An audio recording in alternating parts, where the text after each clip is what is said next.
দেখা যাক। আজকে আমাদের টপিক হচ্ছে সেল অ্যাডাপ্টেশন। এখন সেল অ্যাডাপ্টেশন মানে কি? এটা হচ্ছে একটা রিভার্সিবল চেঞ্জেস অফ সেল, যে মানে আমাদের পরিবেশের অনুপাতে, যেমন আমাদের একটা সেল কেটে গেল, একটা শরীরের মধ্যে কেটে গেল, আঘাত পাইলাম, ইনজুরি হলো, তো এর বিপরীতে কি একটা রেসপন্স দেয় সেল, ওইটা হচ্ছে সেল অ্যাডাপ্টেশন। সেই ক্ষেত্রে কি হতে পারে, যে reversible change of cell in size বাড়তে পারে, নাম্বার বাড়তে পারে, ফেনোটাইপ পরিবর্তন হতে পারে, মেটাবলিক ফাংশন, আর অনেক কিছু হতে পারে। যে এই যে in response to the changes in the environment, মানে পরিবেশের যে কোনো একটা কারণে সেল যে পরিবর্তন হয়, মানে এটা কেটে গেল, সেটা রিপেয়ার হলো, এই যে একটা পরিবর্তন হলো, এটা হচ্ছে সেল অ্যাডাপ্টেশন। এটা অনেক ভাবে হতে পারে। তার মধ্যে কি কি আছে, যে সাইজে বাড়তে পারে, নাম্বারের সংখ্যা বৃদ্ধি পেতে পারে, ফেনোটাইপের পরিবর্তন হতে পারে, তারপর বিভিন্ন মেটাবলিক অ্যাক্টিভিটির মাধ্যমে হতে পারে, বা ফাংশনাল পরিবর্তনের মাধ্যমে সেলটা এরকম যে তার আগের জায়গায় আসতে পারে, রিভার্স করতে পারে। এগুলো হওয়ার জন্য কিছু টার্ম আছে, যেমন এগুলোর মধ্যে আছে যেমন হাইপার ট্রফি, হাইপারপ্লেসিয়া, অ্যাট্রফি, মেটাপ্লেসিয়া, এরকম কিছু টার্ম আছে। এগুলোর মাধ্যমে সেলটা তার এরকম আগের রিভার্সিবল পজিশনে চলে আসে। এটা হচ্ছে সেল অ্যাডাপ্টেশন। এটা কি বুঝছেন সহজ কথায়? হ্যাঁ, বুঝছি। আচ্ছা, ওইগুলো বুঝি নাই, হাইপারট্রফি। এগুলো সামনে আস্তে আস্তে, এটা হচ্ছে এগুলোর মাধ্যমে হয়। এগুলো এখন আস্তে আস্তে ক্যাটাগরি বর্ণনা করা হবে একদম সহজভাবে। এই যে আমরা দেখলাম, এই যে একটা পিকচার সহজে বোঝার জন্য, যে আমাদের শরীরে যে কোনো জায়গায় একটা ড্যামেজ হলো, এটা রিপ্লেস করা দরকার। এই জন্য সেল কি করতে পারে, যে হাইপার প্লেসিয়া, হাইপার মানে হচ্ছে বেশি, প্লেসিয়া মানে হচ্ছে সংখ্যা।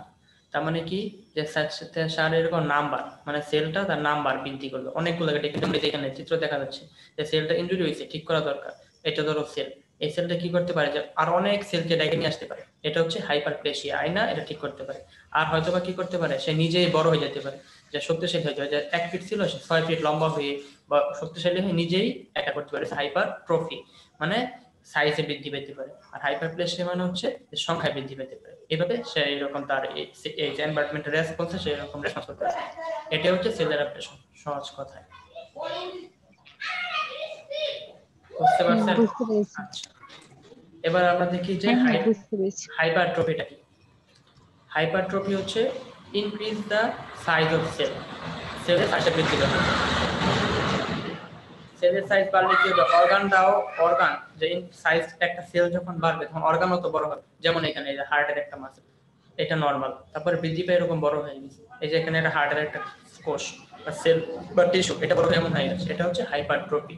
হাইপারট্রফি মানে যে তার এরকম ইনক্রিজ সাইজ অফ সেল, সেলটা বড় হবে, মানে নিজে নিজে বড় হয়ে যাবে। এটা কি হতে পারে, যে এখানে কোনো নতুন কোনো সেল তৈরি হবে না, যে সেলটা ছিল ওইটাই আকারে বড় হয়ে যাবে। আর এখানে কি হবে, কিভাবে বড় হবে, যে বিভিন্ন স্ট্রাকচারাল কম্পোনেন্ট সিনথেসিস করবে। তারপরে হচ্ছে কি বিভিন্ন হরমোনাল স্টিমুলাসের কারণে বা গ্রোথ ফ্যাক্টরের কারণে এটা বড় হয়ে যাবে। তারপর হচ্ছে কি, যে সেলটা মানে ডিভিশন হইতে পারে, সেল ডিভিশন হইতে পারে, ওইখানে এরকম হাইপারট্রফি হইতে পারে, হাইপারপ্লেসিয়া হইতে পারে। আর হচ্ছে কি, নন ডিভাইডিং সেল, যেখানে সেল ডিভিশন হইতে পারে না, সেখানে শুধু হাইপারট্রফি হয়।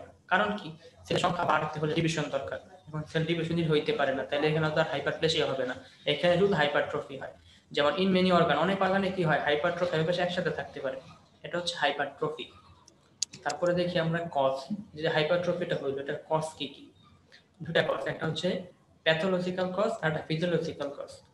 এখন একটা সহজ কথা, যে ফিজিওলজিক্যাল যে কোনো কিছু মানে নর্মাল আমাদের সবকিছু, আর যখন প্যাথোলজি আসবে তখন এটা অ্যাবনর্মাল। যেটা ফিজিওলজিক্যাল কজের কারণে যে হাইপারট্রফিটা হয়, মানে সেলটা আকারে বড় হয়, এটা হচ্ছে নর্মাল।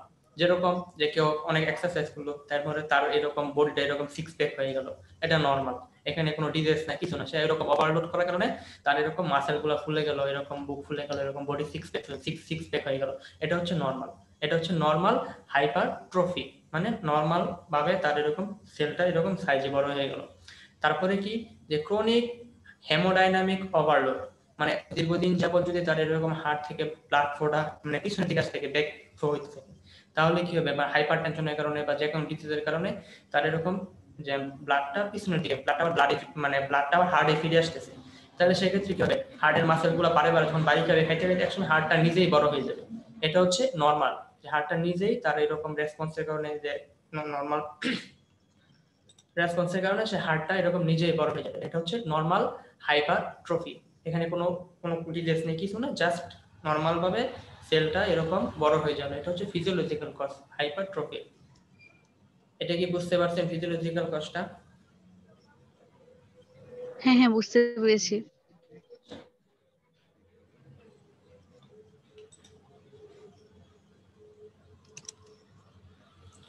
এবার আসি আমরা যে প্যাথোলজিক্যাল কজের মধ্যে কি হতে পারে। প্যাথোলজিক্যাল মানে অ্যাবনর্মাল, যে কোনো হরমোনাল ইমব্যালেন্সের কারণে হাইপারট্রফি হতে পারে, মানে একটা সেল এরকম সাইজে বড়, যেমন stomach muscle hypertrophy. Obstruction to outflow, মানে স্টমাকের মাসেলটা মানে যে কোনো কারণে হরমোনাল ইমব্যালেন্সের কারণে বা যে কোনো কারণে মাসেল স্টমাকটা ফুলে গেল। তারপর ইন্টেস্টাইনের মধ্যে এরকম হয়ে গেল, ইন্টেস্টাইনটা এরকম আগে থেকে যে সাইজটা বড় হয়ে গেল, বা ব্লাডারের মধ্যে এরকম প্রোস্টেটিক হাইপারপ্লেসিয়া হইলো, হাইপারপ্লেসিয়া হওয়ার পরে আস্তে আস্তে অর্গানটা বড় হয়ে আবার ট্রফি হয়ে গেল। এগুলো হচ্ছে যে অ্যাবনর্মাল প্যাথোলজিক্যাল কন্ডিশন, মানে বিভিন্ন হরমোনাল ইমব্যালেন্সের কারণে হতে পারে হাইপারট্রফি। এটা হচ্ছে প্যাথোলজিক্যাল কজ। এবার আমরা আসি হাইপারপ্লেসিয়া। হাইপারপ্লেসিয়া মানে হচ্ছে যে কোষের সংখ্যা বৃদ্ধি। কিন্তু হুম হুম। ওইখানে যে দেখলাম না যে হার্ট বড় হয়ে গেছে, তাতে সমস্যা হচ্ছে না, কিন্তু এখানে স্টোমাক বড় হয়ে গেলে, তারপর ইন্টেস্টাইন গুলো বড় হয়ে গেলে, ব্লাডার বড় হয়ে গেলে সমস্যাটা কি? এটা হচ্ছে আচ্ছা আচ্ছা, এটা হচ্ছে তখন প্যাথোলজির মধ্যে পড়তেছে কেন, ফিজিওলজিক্যাল? এখানে হার্টটা বড় হচ্ছে কেন, এটা হচ্ছে যে আমাদের হাইপারটেনশন যাদের আছে তাদের ব্লাডটা পিছনের দিকে আবার হার্টে ফিরে আসতেছে। তো হার্টটা তার ওই রেসপন্সটাকে সে অটোমেটিক মানে কিউর করার জন্য এখানে শরীরে কোনো ক্ষতি না করে তার যে হার্টের যে মাসেলগুলো আছে, যে মায়োফিলামেন্ট, যে সিনথেসিস মোর প্রোটিন, তো হার্ট কি করে যখন দেখতেছে যে আমার যে কোনো কারণে হাইপারটেনশন বা অন্য যে কোনো কারণে আমার ব্লাডটা আবার আমার দিকে ফিরে আসতেছে, তো সেই কারণে হার্ট নিজে নিয়ে চিন্তা করে যে এটা আমি নিজে কিউ করে ফেলবো, এখানে কোনো ডিজিজ তৈরি করবো না। তো হার্ট কি করে সিনথেসিস মোর প্রোটিন তৈরি করে। তো এই মোর প্রোটিনের কারণে কি হয়, ইনক্রিজ দ্য নাম্বার অফ মায়োফিলামেন্ট, হার্টের এই মায়োফিলামেন্ট আছে সেটা মানে ইনক্রিজ বড় হয়ে যায়, মানে বেড়ে যায়, এবং এক পর্যায়ে হার্টের ফোর্স অফ কন্ট্রাক্টিলিটি বেড়ে যায়। মানে ফোর্স অফ কন্ট্রাক্টিলিটি বেড়ে যায় মানে কি, হার্টটা বড় হওয়ার কারণে কন্ট্রাক্টিলিটি বেড়ে যায়, যাতে করে সে আরো বেশি জোরে ব্লাডটা ফ্লো করতে পারে, যাতে আর ব্যাক ফ্লো না আসে। সেই কারণে অটোমেটিকই সে নিজে ওটা রেসপন্সে কাজ করে। এই জন্য এটা হচ্ছে ফিজিওলজিক্যাল, এখানে কোনো মানে কোনো পেশেন্টই কোনো সমস্যা হবে না, কোনো কিছুই হবে না। জাস্ট হার্টটা তার ওই যে একটা উদ্দীপনা রেসপন্স, ওটার সাথে সে মানায় নেবে। যে হার্ট দেখতেছে যে আমার ব্লাডটা পিছনে ফিরে আসছে, সে বলতেছে যে আমার হয়তো বা আমি ভালো ফ্লো করতে পারতেছি না বা ভালো প্রেসার দিতে পারতেছি না, সেই কারণে ব্লাডটা পিছনে ফিরে আসছে। সেই কারণে হার্টের মাসেল গুলা মোর পরিমাণ প্রোটিন সিনথেসিস করবে, তারপরে ওই মায়োফিলামেন্ট গুলো বড় হয়ে যাবে, মানে হার্ট একটু বড় হয়ে যাবে, তো হার্টের কন্ট্রাক্টিলিটিটা বেড়ে যাবে। বেড়ে যাওয়ার কারণে ওই কন্ডিশনটা আর ব্যাক ফ্লো হবে না। এটা হচ্ছে নরমাল। এটা হচ্ছে হার্টের মাসেলের ক্যারেক্টারিস্টিক্স আছে, যে অটো কন্ট্রাক্টিলিটি, এই কন্ট্রাক্টিলিটি থেকে সে এটা নিজে নিজেই ঠিক করে নিবে আর কি। এটা হচ্ছে ফিজিওলজিক্যাল হাইপারট্রফি। আর প্যাথোলজি হচ্ছে যে কোনো সমস্যা হলে, যেমন এই যে এখানে এখানে যে ব্লাডারটা এরকম বড় হয়ে গেল, বা স্টমাকটা বিভিন্ন হরমোনাল ইমব্যালেন্সের কারণে বা বিভিন্ন অন্য যে কোনো কারণে স্টমাকটা এরকম বড় হয়ে গেল, মানে এখানে সে তার অটোমেটিক করতে পারবে না, যেহেতু হার্টের আমরা একটা প্রপার্টি জানি যে অটো কন্ট্রাক্টিলিটি বা অটো রেজিডিটি, সে অটোমেটিক কিছু কাজ করতে পারে হার্টের মাসেলগুলো। তো ওই হার্টের মাসেলগুলো সে অটোমেটিকই সে নিজে থেকে ইয়ে করবে যে আমার এখানে সমস্যা হচ্ছে, ব্লাডটা পিছনে চলে আসতেছে, তো আমি যদি নিজে থেকে আমার মাসেলের সেগুলোকে বৃদ্ধি করতে পারি, বৃদ্ধি করে হার্টটা বড় করে কন্ট্রাক্টিলিটি বাড়াইতে পারি, তাহলে সমস্যা সমাধান হয়ে যায়। এটা অটোমেটিক ফিজিওলজিক্যাল, যেহেতু হার্টের ওইখানে প্রপার্টি গুলো আছে, কিন্তু স্টমাকের মাসেলে এই প্রপার্টি গুলো নাই। যে কোনো স্টমাক যখন বড় হয়ে যাচ্ছে, তো এটা প্যাথোলজির আন্ডারে পড়ছে, যখন ডিজিজের কারণে। তারপরে এরকম ইন্টেস্টাইনের এই ইয়েগুলো বড় হয়ে যাচ্ছে। তারপরে এই যে ব্লাডার আছে, আমাদের প্রোস্টেট গ্ল্যান্ড আছে, ওইগুলো এরকম যে বড় হয়ে যাচ্ছে, মানে এখানে যে হরমোনাল ইমব্যালেন্স মানে হাইপারট্রফি হয়। এটা হচ্ছে মূল কথা কি, বুঝতে পারছেন? হ্যালো। হ্যাঁ বুঝতে পারছি। আচ্ছা, এবার আমরা হাইপারপ্লেসিয়া। প্লেসিয়া মানে সংখ্যা, হাইপার মানে বৃদ্ধি। তাহলে যখন একটা এরকম রেসপন্সের বিরুদ্ধে সেল কি করে, আমাদের বডিগুলো সেলটা বৃদ্ধি পায়, যে increase the number of cell. Cell বৃদ্ধি পাইলে increase the size of organ বৃদ্ধি পায়। আর এখানে হাইপারপ্লেসিয়া অলওয়েজ হয় কোন জায়গায়, যে অর্গানটা সেল ডিভিশন হইতে পারে ওই অর্গানে হাইপারপ্লেসিয়া হয়। যেখানে সেল ডিভিশন হইতে পারে না, এখানে হাইপারপ্লেসিয়া হয় না, এখানে হাইপারট্রফি হয়। তারপর অনেক অর্গান একসাথে হাইপারট্রফি হাইপারপ্লেসিয়া থাকতে পারে। আর হচ্ছে কি, যে হাইপারপ্লেসিয়া হচ্ছে if the cell population is capable of dividing, যেটা বললাম যেখানে সেলটা ডিভাইডিং হইতে পারে, ওই রকম সেলে হাইপারপ্লেসিয়া হয়। এটারও দুইটা কজ আছে, একটা হচ্ছে ফিজিওলজিক্যাল কজ মানে নরমাল, আর হচ্ছে প্যাথোলজিক্যাল কজ, যেটা হচ্ছে আমাদের যখন ডিজিজের কারণে অ্যাবনরমাল। এখন ফিজিওলজিক্যাল কজ কি, আমরা সবাই জানি যে আমাদের প্রেগন্যান্সিতে ইউটেরাসটা 50 গুণ বড় হয়ে যায়। এই যে একটা বড় হইলো, এটা একটা নরমাল, এটা সবার ক্ষেত্রে হয়, প্রেগন্যান্সি হইলে ইউটেরাস এরকম বড় হয়ে যায়। এটা হচ্ছে একটা নরমাল হাইপারপ্লেসিয়া, হরমোনাল হাইপারপ্লেসিয়া, হরমোনের কারণে ইনক্রিজ তার ফাংশনাল ক্যাপাসিটি, তার ফাংশনাল ক্যাপাসিটি বেড়ে যায়। তারপর এটার মধ্যে আছে একটা কম্পেনসেটেড হাইপারপ্লেসিয়া, মানে হচ্ছে যে অনেকে বলে লিভার ট্রান্সপ্লান্ট করছে, বা বিভিন্ন শরীরে সেল ট্রান্সলেট করছে, এই ক্ষেত্রে কি হয়, লিভার কি একজন আরেকজনকে পুরোটাই দিয়ে দেয় না, লিভারের একটা অংশ দেয়। তখন ওই অংশটা দেওয়ার পরে ওই যাকে দিল ওই অংশটা সেল ডিভিশন হইতে হইতে বড় হয়ে অনেক নাম্বার হয়ে লিভার হয়, আর যার কাছ থেকে দিল তারও লিভারটা যেটুকু দিয়ে দিচ্ছে এটুকু আস্তে আস্তে সেল ডিভিশন হয়ে পুরো হয়ে যায়। এটা হচ্ছে কম্পেনসেটেড হাইপারপ্লেসিয়া, মানে অটোমেটিক, মানে সেল ডিভিশন হইতে হইতে হইতে বাড়তে বাড়তে একদম আগের পর্যায়ে চলে যায়। এটা হচ্ছে যে আমাদের কোনো অর্গান ড্যামেজ হয়ে গেলে, যেমন আমাদের শরীর কেটে গেল, তো ওই কেটে যাওয়ার জায়গাটা অটোমেটিক পূরণ হয়ে যায়, এখানে কি হয় হাইপারপ্লেসিয়া হয়, অটোমেটিক সেলগুলো ডিভিশন হইতে থেকে নাম্বার বাড়তে থাকতে তার পুরোটা মানে সেলটা। কি হচ্ছে ম্যাক্সিমাম ক্ষেত্রে, হুম, বলেন। তার মানে কি হচ্ছে ম্যাক্সিমাম ক্ষেত্রে হচ্ছে হাইপারপ্লেসিয়াটা হচ্ছে বেশি হয়, তাই না? হাইপারপ্লেসিয়াটা বেশি হয়, মানে সেল ডিভিশন হতে পারে, মানে আমাদের ম্যাক্সিমাম সেল ডিভিশন হচ্ছে, আমাদের শরীর এরকম বড় হচ্ছে, ছোট থেকে বড় হচ্ছে, সেল ডিভিশন হচ্ছে, মানে যেখানে সেল ডিভিশন হতে পারে ওইখানে হাইপারপ্লেসিয়া হয়। হাইপারপ্লেসিয়া হয় এই যে যেরকম বললাম, এই যে আমাদের এই যে লিভার, কাউ এরকম লিভার দান করলো, এখানে থেকে একটু কেটে আরেকজনকে দিয়ে দিল, তো এই যে কেটে দিল, তো এই যে বাকি যেটা এটা আস্তে আস্তে ডিভিশন হয়ে যেত পুরোটা পুরো হয়ে যায়, আবার যাকে দিল তারটাও এরকম এইটুক থেকে আস্তে আস্তে বড় সেল ডিভিশন হইতে হইতে বড় হয়ে গেল, মানে ম্যাক্সিমামে হাইপারপ্লেসিয়া হয়, মানে সেলুলার ডিভিশনের সংখ্যা বৃদ্ধি করে এবং আমাদের শরীরের ইনজুরি হইলে ওটা পুরো করে, বিভিন্ন জায়গা থেকে হলে এটা পুরো করে, শরীর কেটে গেল, কেটে যাওয়ার পরে কিন্তু অটোমেটিক 4-5 দিন পরে হালকা কাটলে অটোমেটিক এটা কিন্তু স্কিন একদম পুরো হয়ে যায়। এটা কিভাবে হয়, এটা হচ্ছে ওই হাইপারপ্লেসিয়ার মাধ্যমে হয়, যা পাশের যে সেলগুলো সেগুলো আস্তে আস্তে নাম্বার বৃদ্ধি করে জায়গাটা অলরেডি পুরো করে ফেলে। আর এটা বললাম যে হরমোনাল হাইপারপ্লেসিয়া, মানে ওই বিভিন্ন প্রেগন্যান্সিতে এরকম ইউটেরাসটা বড় হয়ে যায়, এটা একটা হাইপারপ্লেসিয়া, এখানে বিভিন্ন হরমোনের কারণে ওই যে ইউটেরাসের সেলগুলো নাম্বার বৃদ্ধি করে এরকম বড় হয়ে যায়। এটা হচ্ছে ফিজিওলজিক্যাল হাইপারপ্লেসিয়া, মানে এখানে কোনো শরীরের কোনো সমস্যা হয় না কিছু, এটা জাস্ট একটা নরমাল কন্ডিশন, আমাদের শরীরের একটা নরমাল কন্ডিশন, ফিজিওলজিক্যাল হাইপারপ্লেসিয়া হয়। আচ্ছা, এবার আসি আমরা যদি প্যাথোলজিক্যাল আসি, তাহলে এখানে আমাদের সমস্যা, মানে প্যাথোলজি যেখানে আসবে সেখানে হচ্ছে আমাদের কোনো অ্যাবনরমাল এর কারণে হাইপারপ্লেসিয়া, তাহলে বুঝতে হবে যে যদি প্যাথোলজি হাইপারপ্লেসিয়া বলা হয় তাহলে বুঝতে হবে যে শরীরে কোনো জায়গায় অ্যাবনরমাল ভাবে যেটা উচিত ছিল না, মানে যে জায়গায় সেলটা বাড়া দরকার না ওইখানে এরকম বেড়ে গেছে, যেমন যে ইউটেরাস, মানে এই ইয়েতে যে এন্ডোমেট্রিয়াল হাইপারপ্লেসিয়া, যার এন্ডোমেট্রিয়াম আছে, এন্ডোমেট্রিয়ামের সেলটা এরকম বড় হয়ে গেল, মানে প্রেগন্যান্সি ছাড়াই যে কোনো কারণে বড় হয়ে গেল, তাহলে এটা হলো প্যাথোলজি হলো। এর মধ্যে কি হরমোনাল ইমব্যালেন্সের কারণে হতে পারে, যে এরকম ডিস্টারবেন্স অফ ইস্ট্রোজেন প্রোজেস্টেরনের ইমব্যালেন্সের কারণে এরকম হয়ে যেতে পারে, বা অ্যাবনরমাল মিনস্ট্রুয়াল ব্লিডিং এর কারণে এইরকম এন্ডোমেট্রিয়ামটা এরকম সাইজে বড় হয়ে গেল, মানে সেল বৃদ্ধি পেয়ে বড় হয়ে গেল। তারপর হচ্ছে বিনাইন প্রোস্টেট হাইপারপ্লেসিয়া, আর এই বিনাইল কথাটা হচ্ছে কি, মানে একটা ক্যান্সারের আগের পরবর্তী ধাপ বিনাইল, সামনে যখন ক্যান্সার আলোচনা করা হবে তখন পড়া হবে, একটা হচ্ছে বিনাইন ক্যান্সার, একটা মেনিগনেন্ট ক্যান্সার। বিনাইন হচ্ছে মানে ক্যান্সারের আগের ধাপ, তারপরে মেনিগনেন্ট হয়। মিনাইন মানে অল্প পাত্রায় কোনো সমস্যা না, কিন্তু মেনিগনেন্ট হওয়া মানে পুরোপুরি ক্যান্সার চলে গেছে। তো এরকম যে সেল বৃদ্ধি পাইতে থাকে, আর এই ক্ষেত্রে কি হয়, যদি হাইপারপ্লেসিয়া হয় অনেক সময় দেখা গেছে এখানে তার রেগুলেটরি জিনটা থাকে না, মানে অ্যাবনরমাল, মানে বাড়তে থাকে অনেক অ্যাপ্রোচেবল হয়ে যায়, যে আমাদের শরীরের স্কিনগুলো যখন বাড়ে নরমাল তখন কিন্তু সব একরকম থাকে, যে কেটে গেল ওইখানে একই রকম পূরণ হলো, কিন্তু অনেক সময় যদি ওই যে সেলের যদি অ্যাবনরমাল কোনো কিছু হয় তাহলে ওইটা কি হয় অ্যাপ্রোচেবল হয়ে যায়, এক জায়গায় বড় হয়, এক জায়গায় ছোট হয়, এক জায়গায় ওটা নিচে হয়ে যায়। এটা হচ্ছে বিনাইন, যে এরকম এই যে এটা হচ্ছে প্রোস্টেট হাইপারপ্লেসিয়া, মানে প্রোস্টেট গ্ল্যান্ডটা এরকম বিনাইন হয়ে গেল, মানে এক জায়গায় ছোট এক জায়গায় বড় হয়ে গেল, মানে সেল বাড়তে অ্যাবনরমাল ভাবে। আর এটা হচ্ছে যে এই হাইপারপ্লেসিয়া ডিস্টিংক্ট ফ্রম ক্যান্সার, এটা হচ্ছে ক্যান্সারের আগের বর্তী ধাপ, ঠিক আছে। এটা হচ্ছে যে হাইপারপ্লেসিয়ার প্যাথোলজিক্যাল কজ। এবার আমরা আসি অ্যাট্রফি। তাহলে এবার হাইপারপ্লেসিয়া কি বোঝা গেছে কিছুটা হলো, মোটামুটি একটা ধারণা হচ্ছে তো, মানে বেসিক ধারণাটা। হ্যাঁ হ্যাঁ হ্যাঁ, এইগুলো তো আমি নিজে হ্যাঁ তো ভালো হয়েছে, করে পারি না, আমি জাস্ট একটা বেসিক ধারণা দিচ্ছি একদম সহজ ভাবে। ভালো হয়েছে।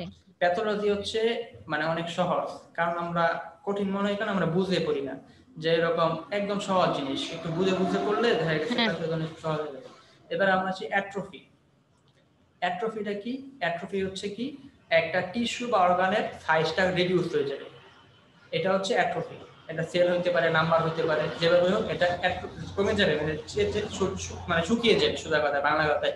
অনেকে বলে না শুকিয়ে যাচ্ছে একটা মানুষ দেখতে দেখতে, মানে একজন মোটা ছিল আস্তে আস্তে শুকিয়ে যাচ্ছে, এটা হচ্ছে অ্যাট্রফি। এটারও দুইটা কথা, একটা ফিজিওলজিক্যাল অ্যাট্রফি, একটা হচ্ছে প্যাথোলজিক্যাল অ্যাট্রফি। তার ফিজিওলজিক্যাল অ্যাট্রফিতে কি হয়, যে আমাদের যখন ফিটাসে ছিলাম তখন আমাদের অনেক জিনিস ছিল, যেমন এই যে ব্রঙ্কিয়াল ক্রেফট ছিল, তারপরে ট্রকি ব্রঙ্কিয়াল ড্রাগ ছিল, আর অনেক কিছু ছিল, এগুলো এখন নাই। এগুলো আস্তে আস্তে শুকাইতে আমাদের যখন আমরা এই জন্মের আগে ইনফিটাস অবস্থা ছিলাম তখন এগুলো ছিল, পরবর্তীতে এগুলো চলে গেছে, এগুলো আস্তে আস্তে অ্যাট্রফি হইতে মানে চাপতে চাপতে মানে চেপে চেপে শুকায় একদম শেষ হয়ে গেছে। তারপর ইনফ্যান্ট বাচ্চাদের ক্ষেত্রে কি হয় যে আম্বিলিকাল ভেসেল থাকে, এটা শুকায় যায়। তারপর হচ্ছে কি ডাক্টাস আর্টারিওসিস থাকে, এগুলা যখন বাচ্চা হওয়ার সময় থাকে, তারপর আস্তে আস্তে এগুলো চেপে একদম অ্যাট্রফি হয়ে শুকায় যায়, এগুলো একদম নর্মাল ফিজিওলজিক্যাল। তবে ইনফ্যান্ট যে থাইমাস, যে আমাদের সবারই থাইমাস গ্ল্যান্ড আছে, কিন্তু এটা একসময় অনেক বড় ছিল, মানে গলার নিচে থাকে থাইমাস গ্ল্যান্ডটা, এটা আস্তে আস্তে আস্তে আস্তে শুকায় একদম ছোট হয়ে যায়। তারপরে ইউটেরাস, আফটার মানে প্রেগন্যান্সির পরে ইউটেরাসটা তো আগে 50 গুণ বড় ছিল, প্রেগন্যান্সি শেষ হওয়ার পরে মানে ডেলিভারি হওয়ার পরে আবার ছোট হয়ে যায়। এই যে ছোট হয়ে যায় অ্যাট্রফির মাধ্যমে ছোট হলো, বড় হয়ে যায় কিসের মাধ্যমে, ফিজিওলজিক্যাল ভাবে বলে হাইপারপ্লেসিয়া। আবার যখন মানে ডেলিভারি শেষ তখন ইউটেরাসটা আবার আগের জায়গায় ফিরে আসলো, তাহলে এই যে ফিরে আসলো এটা কিসে হলো, এটা হলো অ্যাট্রফি। সহজ কথায় মানে বড় হওয়াটা হচ্ছে হাইপারপ্লেসিয়া মানে নরমালি, আবার আস্তে আস্তে নরমাল ছোট হওয়াটা হচ্ছে অ্যাট্রফি। তারপর হচ্ছে ব্রেস্ট টিস্যু, যে ল্যাকটেশন, যখন এরকম দুধ বাচ্চাদেরকে খাওয়ানো হয় ওই সময় মানে ব্রেস্টটা বড় হয়, ওইটাও এরকম হাইপারপ্লেসিয়া বা হাইপারট্রফির মাধ্যমে বড় হয়। আবার যখন ছোট হয়ে যায় তখন নরমালি ফিজিওলজিক্যাল ভাবে অটোমেটিক এটা এরকম অ্যাট্রফির মাধ্যমে এরকম আগের জায়গায় ফিরে আসে। এটা হচ্ছে অ্যাট্রফি, ঠিক আছে, ফিজিওলজিক্যাল কজ অ্যাট্রফি মানে, অ্যাট্রফি মানে হচ্ছে ছোট হয়ে যাওয়া। বুঝতে কোনো অসুবিধা হচ্ছে? বুঝতে পেরেছি। আচ্ছা, না এবার আসি আমরা প্যাথোলজিক্যাল অ্যাট্রফি। এখানেই সমস্যা আমাদের, যে প্যাথোলজিক্যাল অ্যাট্রফি মানে এটা কিছু ডিপেন্ড করে কিছু এরকম কজ বা জেনারেলাইজ মানে লোকালি, মানে একটা টিস্যুর মধ্যে হতে পারে মানে দূরে হতে পারে। আগে আমরা জেনারেলাইজ অ্যাট্রফি করি, এটা হচ্ছে যদি আমরা অনেকক্ষণ যাবত স্টারভেশন থাকি, মানে অনেকক্ষণ যাবত না খেয়ে থাকি, তাহলে কি হবে, ওয়াস্টিং অফ মাসেল, মানে মাসেলগুলো ক্ষয় হতে থাকবে। যে মানে যদি কেউ এরকম ক্রনিক মেল নিউট্রিশনে ভোগে তাহলে কি হবে, তার এরকম শরীরের মাসেলগুলো এরকম পুষ্টি পাবে না। যদি মাসেলগুলো যদি পুষ্টি না পায় তাহলে সে আস্তে আস্তে ছোট হয়ে যাবে, চুপসে যাবে। এটা এখানে দেখা যাচ্ছে যে নর্মাল মাসেল, এটা হচ্ছে কি মানে অ্যাট্রফিক মাসেল, মানে আস্তে আস্তে ছোট হয়ে যাচ্ছে। কেন, সে এরকম প্রলং তার এরকম মানে মেল নিউট্রিশন, সে পুষ্টি পরিমাণ ঠিক মতো পাচ্ছে না, এটা একটা কারণ হতে পারে। তারপরে হচ্ছে কি সে এনার্জি ঠিক মতো পাচ্ছে না মেল নিউট্রিশনের কারণে। আর একটা হচ্ছে কি যে chronic inflammatory tissue disease, cancer, যাদের ক্যান্সার হয় তাদের কি হয়, সামনে ক্যান্সার যখন করাবো তখন এরকম ভালো করে আরো বোঝা যাবে। এখন আমি কি বলি যে ক্যান্সার যখন হয় তখন কি হয়, যে ওভার প্রোডাকশন অফ টিএনএফ মানে টিস্যু নেক্রোসিস ফ্যাক্টর। যখন কারো এরকম ক্যান্সার হয় তখন মানে ক্রনিক ইনফ্লামেটরি ডিজিজ, মানে অনেকদিন যাবত ভিতরে ঘা প্রদাহ হচ্ছে আর ক্যান্সার হচ্ছে, পচে যাচ্ছে, তখন ওভার প্রোডাকশন মানে যে টিস্যু নেক্রোসিস ফ্যাক্টর আছে একটা বডিতে, ওইটা বেশি পরিমাণ হয়ে যায়। আর নেক্রোসিস মানে তো এরকম ধ্বংস করে ফেলা, এটা আগের ক্লাসে বোঝানো হচ্ছে নেক্রোসিস কি। তা এরপরে কি হয়, এপিটাইট সাবটেশন, মানে আমাদের ক্ষুধা মন্দা হয়, আমরা খাইতে পারি না। খাইতে না পারলে কি হবে, যখন খাইতে পারা না যায়, ক্ষুধা লাগে না, মানে অরুচি হয়, খাইতে পারি না, তখন এরকম আমাদের শরীরে মেল নিউট্রিশন হবে। মেল নিউট্রিশন হলে কি হবে, মাসেলগুলো এরকম পুষ্টি পাবে না, মাসেলগুলো এরকম নর্মাল থেকে এরকম আস্তে আস্তে চুপসে ছোট হয়ে যাবে।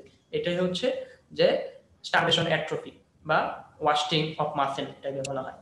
এটা কি বুঝতে পারছো, কোনো অসুবিধা হয়েছে? না না। আচ্ছা, তারপর আছে আমাদের লোকালাইজ, মানে একটা যে কোনো নির্দিষ্ট জায়গায় হতে পারে, যেমন ইসকেমিক অ্যাট্রফি। যেমন ইসকেমিয়া মানে হচ্ছে কোনো জায়গার এরকম ব্লাড ফ্লোটা কমে যাওয়া।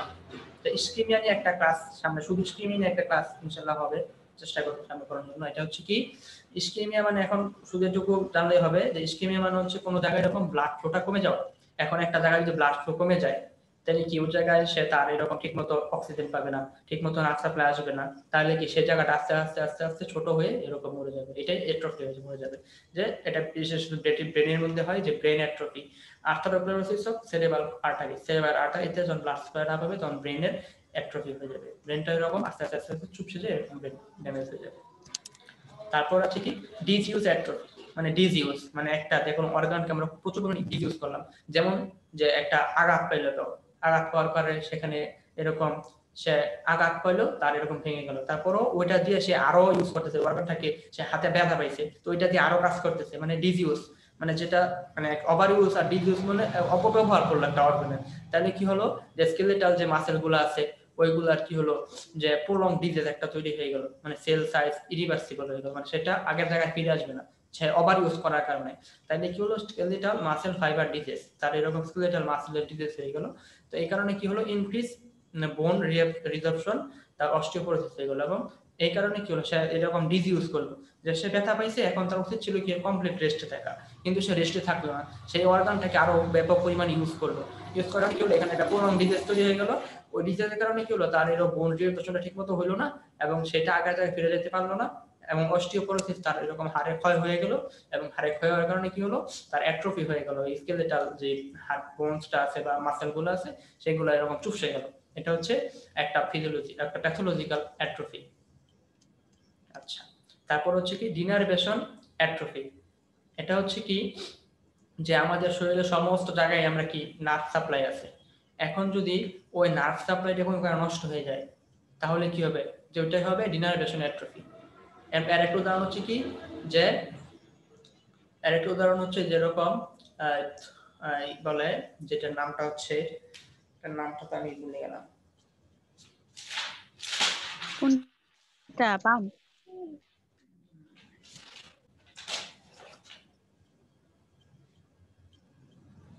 সেটার নামটা জানি কি ছিল। আচ্ছা, এটা হচ্ছে ওই যে জানি বলে ওই মানে ওই যে আঙ্গুল বেঁকা হয়ে যায়, যে হ্যান্ড অফ দ্য পাম বলে যে, ওই যে কি আঙ্গুলের বেঁকা হয়ে যায় না আঙ্গুলটা, ভুলে গেছিলাম। আচ্ছা, সমস্যা নাই। এটা হচ্ছে মানে ডিনারভেশন অ্যাট্রফি হয়, যে এই কারণে তার এরকম হাত পা এরকম আঙ্গুলগুলো বেঁকা হয়ে যায়, মানে ওইখানে সে নার্ভ সাপ্লাই ঠিক মতো পায় না, এই কারণে তার এরকম যে আঙ্গুলগুলো এরকম বাঁকা, তার এই যেরকম আঙ্গুল বাঁকা হয়ে যায়, অনেক সময় বাচ্চাদের হয় এরকম আঙ্গুলগুলোতে সে এরকম ঠিক মতো এরকম নড়াচড়া করতে পারে না, কারণ কি এখানে সে নার্ভ সাপ্লাই পাচ্ছে না। এটা হচ্ছে ডিনারভেশন অ্যাট্রফি, এবং এর কারণে আঙ্গুল এরকম মানে ছোট হয়ে যায়। তারপর হচ্ছে কি প্রেসার অ্যাট্রফি। প্রেসার অ্যাট্রফির মধ্যে আছে যে তার এরকম কোনো কিছু প্রেসারের কারণে, যেরকম এই যে কিডনি, এখানে কোনো প্রেসার পড়ার কারণে এরকম কিডনিটা এরকম এরকম এই যেরকম ইয়ে হয়ে গেল, মানে চুপসে যাচ্ছে, এটা হচ্ছে যে প্রেসার অ্যাট্রফি। তারপরে আছে কি লস অফ এন্ডোক্রাইন স্টিমুলেশন। কিছু এন্ডোক্রাইন স্টিমুলেশনের কারণে, মানে হরমোনাল ইমব্যালেন্সের কারণে যেরকম ব্রেস্ট, রিপ্রোডাক্টিভ অর্গান এগুলো একদম চুপসে যায়, মানে অ্যাট্রফি হয়ে যায়। এগুলো হচ্ছে অ্যাট্রফির এরকম ফিজিওলজিক্যাল কজ। তারপরে আমরা আসি যে মেটাপ্লেসিয়া। মেটাপ্লেসিয়া হচ্ছে যে একটা সেল, মানে একটা সেলের টাইপ টিস্যু আছে, এই টিস্যুটা আরেক রকম টিস্যুতে পরিবর্তন হয়ে গেল, যে one type of tissue is replaced by another. যেমন এপিথেলিয়াল কানেক্টিভ টিস্যুতে বেশি হয়, আমরা টিস্যুতে তো পড়ে আসছি অ্যানাটমিতে, এপিথেলিয়াল টিস্যু আছে, কানেক্টিভ টিস্যু আছে, আর অনেক টিস্যু আছে। যখন একটা টিস্যু এপিথেলিয়াল থেকে কানেক্টিভ হয়ে যাবে, মানে অন্য কিছুতে কনভার্ট হয়ে যায়। হ্যাঁ, তখন এটা হচ্ছে মেটাপ্লেসিয়া। এই যে এর মধ্যে আছে এপিথেলিয়াল মেটাপ্লেসিয়া, এই যে এখানে একটা এপিথেলিয়াল টিস্যু, এটা এরকম স্কোয়ামাস এপিথেলিয়াল টিস্যুতে পরিণত হয়ে গেছে, এটাই হচ্ছে মেটাপ্লেসিয়া। এটা transformation of simple columnar epithelium into stratified squamous epithelium, মানে এটা হচ্ছে স্কোয়ামাস মেটাপ্লেসিয়া। এটা কি কারণে হতে পারে? এটা হচ্ছে ম্যাক্সিমাম ক্ষেত্রে হয় আমাদের লাংসের মধ্যে হয়। লাংসের মধ্যে কেন হয়? যখন একটা মানুষ দীর্ঘদিন যাবত এরকম বিড়ি খায় বা সিগারেট খায়, সিগারেট খাওয়ার কারণে কি হয়, তার এখানে যে টিস্যুটা আছে এটা মেটাপ্লেসিয়া হয়ে যায়। মেটাপ্লেসিয়ার যে ম্যাচিউর কলোনার এপিথেলিয়াম সেলসটা এরকম স্কোয়ামাস এপিথেলিয়ালে পরিণত হয়ে যায়, স্ট্রাটিফাইড স্কোয়ামাস এপিথেলিয়ালে পরিণত হয়ে যায়, যে দীর্ঘদিন যাবত এরকম সিগারেট খাচ্ছে, যেটা একটা ফ্যাক্টর হিসেবে কাজ করে। তো এই ফ্যাক্টরের কারণে তার এইটা পুরোটা পরিবর্তন হয়ে যায়, মানে একটা সেল টাইপ আর মানে একটা টিস্যু, এই ল্যারিংসের ফুসফুসে মানে ওই থ্রোটের মানে গলার যে এই টিস্যুটা আরেকটা টিস্যুতে পরিবর্তন হয়ে যায়। তার কারণ কি? সে এরকম দীর্ঘদিন যাবত সে এরকম সিগারেট খাচ্ছে। এখন এটা কিন্তু ইরিভার্সিবল, মানে এটা রিভার্স করতে পারে, মানে আগের জায়গায় ফিরে আসতে পারে। যখন সে আবার এই সিগারেট খাওয়াটা ছেড়ে দিবে তখন এই টিস্যুটা অটোমেটিক স্কোয়ামাস এপিথেলিয়াল থেকে আগের জায়গায় ফিরে আসবে। ঠিক আছে, এটা হচ্ছে মেটাপ্লেসিয়া। এই যে এটা হচ্ছে commonly occurs in respiratory tract, মানে যে একটু আগে বললাম যেটা কমনলি হয় রেসপিরেটরি ট্র্যাক্টের মধ্যে হয়, মানে ক্রনিক ইরিটেশন যেমন সিগারেট স্মোকার বা ভিটামিন ডেফিসিটের কারণে হতে পারে। তারপর হচ্ছে কি যে স্যালাইভারি গ্ল্যান্ডে হতে পারে, প্যানক্রিয়াস, বাইল ডাক্ট এদের হতে পারে। Stratified epithelium is able to withdraw the stress, মানে ওটা আগের জায়গায় ফিরে আসতে পারে যখন আমরা ওই যে ফ্যাক্টরগুলা সিগারেট খাওয়া ছেড়ে দিলাম বা ভিটামিন ডেফিসিয়েন্সি দূর করে দিলাম, তাহলে আবার ওই যে আগের জায়গায় সে আবার ফিরে আসতে পারে। এটা হচ্ছে মেটাপ্লেসিয়া। মেটাপ্লেসিয়ার মূল কথা হচ্ছে যে একটা টাইপের টিস্যু আর একটা টাইপে পরিবর্তন হয়ে যায়, এটা হচ্ছে মেটাপ্লেসিয়া। এবং এই মেটাপ্লেসিয়াটা যে যদি পরিবর্তন হয়ে যাওয়ার পরে যে ফ্যাক্টরের কারণে পরিবর্তন হয়েছে, যে সিগারেট স্মোক, ভিটামিন ডেফিসিয়েন্সি, ওইগুলো যদি ছেড়ে দেওয়া হয় বা সিগারেট স্মোক করা না হয় বা ভিটামিন ডেফিসিয়েন্সি দূর করা হয়, তাহলে আবার অটোমেটিক আবার আগের জায়গায় আগের টিস্যুতে রূপান্তরিত হয়ে যাবে। এই যে এখানে there are some disadvantages. মেটাপ্লেসিয়া ডিসঅ্যাডভান্টেজটা কি, মানে এটা মেটাপ্লেসিয়া হইলে কি অসুবিধা হয়, যে আমাদের যে লাংসের যে টিস্যুটা ছিল এটার কাজ কি ছিল, যে mucus secretion and ciliary function are lost, মানে ওইখান থেকে মিউকাস সিক্রেশন হতো। এখন সেলের টিস্যুর টাইপটাই বদলাই গেছে, তারপর মিউকাস সিক্রেশন হবে না, এই কারণে একটা অসুবিধা হবে, মানে আমাদের মিউকাস সিক্রেশন হবে না। ইফ দ্য স্টিমুলেট পাসেস, এই স্টিমুলাস যেটা ছিল এটা এরকম বাধাপ্রাপ্ত হবে, ট্রান্সফরমেশন ইনটু মেনি গ্ল্যান্ড, তারপর আস্তে আস্তে অনেকদিন যাবো সে খাইতে খাইতে এটা একটা মেনি গ্ল্যান্ড এরকম একটা মারাত্মক আকারে ধারণ করবে আর কি মেটাপ্লেসিয়াটা। এবার হচ্ছে আমরা ডিসপ্লেসিয়া। ডিসপ্লেসিয়ার মূল কথা হচ্ছে যে একটা টিস্যু অনেকগুলা ইমম্যাচিউর সেল তৈরি করবে, মানে ম্যাচিউর সেল না, মানে সেল ডিভিশন হবে কিন্তু একটা ম্যাচিউর সেল হবে না, ইমম্যাচিউর সেল হবে। এবং ইমম্যাচিউর সেল হইতে হইতে হইতে হইতে একসময় আমার শরীরে টিউমার হয়ে যাবে, মানে সেলের মানে এক জায়গায় বেড়ে যাবে, এক জায়গায় ছোট হয়ে যাবে। যে এই ডিসপ্লেসিয়ার কারণে আমাদের এরকম ক্যান্সার আর অনেক যাবতীয় টিস্যু টিউমার এগুলো হতে পারে। এটার বেশি কিছু এত জানার দরকার নাই। এই 4 টাইপ আছে, যে প্যাথোলজিক্যাল চেঞ্জ আছে, অ্যাথেনোসাইটোসিস, পলিসাইটোসাইট, এগুলো কোনো দরকার নাই। আর চারটা হচ্ছে অ্যাপ্লাসিয়া। অ্যাপ্লাসিয়া হচ্ছে কি, ফেইলিওর অর্গান, যে একটা অর্গান বা টিস্যু প্রপারলি গ্রোথ হইতে পারে না, গ্রোথ ফেল হয়। যে এখানে মানে অ্যাপ্লাসিয়া হচ্ছে যে একটা অর্গানের প্রপারলি গ্রোথ হইতেই পারে না, fail during embryogenesis with no precursor cell, আর এখানে কোনো মানে কোথাও সেলই থাকে না, এটা হচ্ছে অ্যাপ্লাসিয়া। মূলত এটুকুই হচ্ছে যে আজকের